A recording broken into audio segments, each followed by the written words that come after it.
ஸ்ரீ தாமிரபரணி மாஹாத்மியம் 3ஆம் அத்தியாயம். சிவபெருமானுக்கும் பார்வதி தேவிக்கும் திருமணம். முற்காலத்தில் தாக்ஷாயினி தனது உருவத்தை தக்ஷ யஜ்ஞத்தில் தீயில் கைவிட்டு பின்னர் ஹிமவான் மற்றும் அவரது மனைவி மேனையின் முன் தோன்றினார்.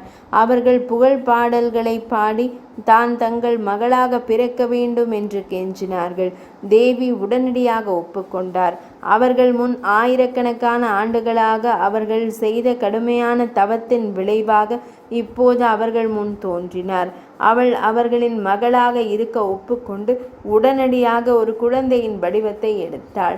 பின்னர் அவள் வேகமாக வளர்ந்தாள். இதற்கிடையில் தேவர்கள் சிவபெருமானிடம் ஒரு தளபதியை வேண்டினர். சிவபெருமான் அன்னை பார்வதியுடனான தனது திருமணத்தை குறித்து பேச சப்த ரிஷிகளை ஹிமவானுக்கு அனுப்பினார். மிகுந்த மகிழ்ச்சியுடன் தனது சம்மதத்தை தெரிவித்த பின்னர் ஹிமவான் சிவபெருமானை அன்னை பார்வதியை திருமணம் செய்ய அழைக்க கைலாயம் சென்றார். பார்வதி தேவி ஸ்ரீபுரத்தை சேர்ந்த பராசக்தியிடம் பிரார்த்தனை செய்தார். அவள் அவர் முன் தோன்றி மிகுந்த மகிழ்ச்சியுடன் அவளை ஆசீர்வதித்து தனது கழுத்திலிருந்து எடுக்கப்பட்ட ஒரு மாலையை அவளிடம் கொடுத்து அந்த மாலை உலக மக்கள் அனைவருக்கும் உதவும் என்று கூறினார். இமவானின் தலைநகரான ஔஷதி பிரஸ்தத்தில் சிவபெருமான் மற்றும் அன்னை பார்வதியின் திருமணம் மிகுந்த ஆரவாரத்துடன் நடைபெற்றது. பிரம்மதேவர், விஷ்ணுமூர்த்தி, அனைத்து தேவர்கள், அவர்களின் மனைவியர் மற்றும் 14 உலகங்களில் இருந்தும் மக்கள் தெய்வீக திருமணத்தை காண கூடியிருந்தனர். அன்னை பார்வதி தேவி பராசக்தியிடமிருந்து பெற்ற மாலையை சிவபெருமானின் கழுத்தில் அணிவித்தார். வானத்திலிருந்து மலர் மழை பொழிந்தது.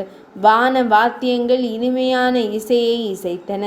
அந்த நேரத்தில் ஒரு தெய்வீக குரல், அதாவது அசரீரி, பூமியின் வடக்கு பகுதி அதிகமாக மக்கள் நிறைந்திருப்பதால் தெற்கு பகுதி உயர்ந்து வருவதாகவும் பூமி சமநிலையை இழந்து வருவதாகவும் சமநிலையை விரைவாக மீட்டெடுக்காவிட்டால் பெரும் தீங்கு ஏற்படும் என்றும் கூறியது. சிவபெருமான் உடனடியாக அகஸ்திய மாமுனிவரை அழைத்து தனது மனைவி லோபாமுத்ராவுடன் தெற்கு நோக்கி செல்லும்படி கூறினார். திருமண விழாவினை இங்கிருந்து காண இயலாவிட்டாலும் தாங்கள் இருக்கும் இடத்தில் அதையே அங்கிருந்து அப்படியே காண முடியும் என்றும் சிவபெருமான் உறுதியான வரமளித்தார்.